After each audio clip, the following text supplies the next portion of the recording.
লা ইউমিনু আহাদুকুম হাত্তা আকুনা আহাব্বা ইলাইহি মিন ওয়ালিদিহি ওয়া ওয়ালাদিহি ওয়ান নাসি আজমাইন।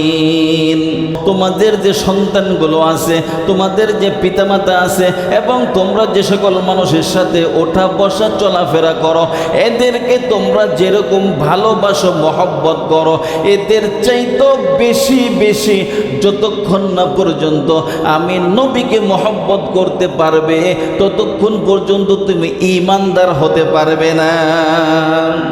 এদের চাইতেও আমি নবীকে বেশি মহব্বত করতে হবে। যখন তুমি এই কাজটা করতে পারবে, তখন থেকে তুমি ঈমানদার, তখন থেকে তুমি মুসলমান। বলুন সুবহানাল্লাহ।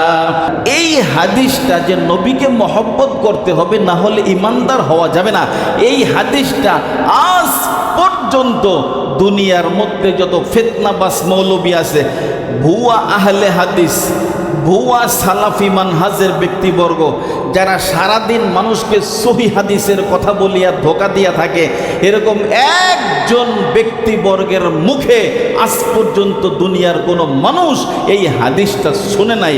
ওরা নবীর মহব্বতের কথা কখনোই বলবে